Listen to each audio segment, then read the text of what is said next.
দিনটা ছিল ৩রা ফেব্রুয়ারি সোমবার, সরস্বতী পুজোর দিন। আর এখন কিন্তু সকাল ৬টা বাজে, তাও চারিদিকটা এরকম কুয়াশায় ঢাকা ছিল। আমি এই জিনিসটা বরাবর লক্ষ্য করে দেখেছি, সরস্বতী পুজোর দিনটা আসলে কিন্তু কুয়াশাটা একটু বেশিই থাকে। তো এখন আমি যাব স্নান করতে, কারণ আমাকে ভোগ রান্না করতে হবে। তো ভোগের জন্য আমি সুজি রান্না করে নিচ্ছি আগে, তারপরে আমি খিচুড়ি ভোগটা রান্না করব। আমি কিন্তু এখনো পর্যন্ত খিচুড়ি ভোগটা কখনো রান্না করিনি।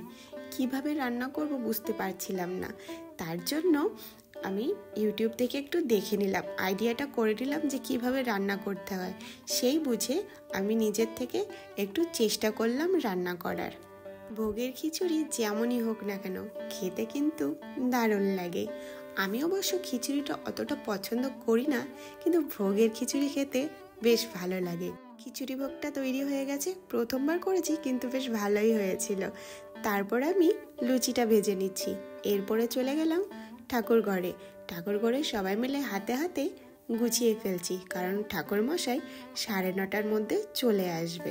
বেশি কিছু আয়োজন করতে পারিনি, তবে একা হাতে যেটুকু পেরেছি সেইটুকুই করেছি। যে ঠাকুরমশাই আমাদের আসার কথা ছিল সেই ঠাকুরমশাই আসলেনই না। এদিকে 9:45 বেজে গেছে, 10টায় পঞ্চমী ছেড়ে যাবে। কি করি তখন, এই ঠাকুরমশাইকে ধরে বেঁধে আনা হলো পুজোটা করার জন্য।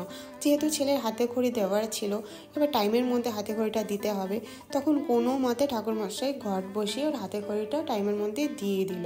কিন্তু কি বলতো, দুদিন থেকে এত কষ্ট করে সব জোগাড় যন্ত্র করে এইভাবে পুজোটা সারা হবে, ঠিক মনটার মধ্যে ভালো লাগছিল না যে এত কষ্ট করে সব গোছালাম, কিন্তু সেই মনের মতো করে পুজোটাও হলো না। সরস্বতী পুজোর দিন ব্রাহ্মণ পাওয়াটা খুব মুশকিল হয়ে যায়। আমি এমনি নিজেই সরস্বতী পুজোটা করি, কিন্তু যেহেতু ছোট ছেলের হাতে খড়ি দেওয়ার ছিল, তাই ব্রাহ্মণ দিয়ে পুজো করা। যাই হোক, টাইমের মধ্যে পুজোটা সারা গেছে, এতেই মনটা সন্তুষ্ট হয়েছে, কারণ অনেকের তো 10টার পরেও পুজো করতে হয়েছে।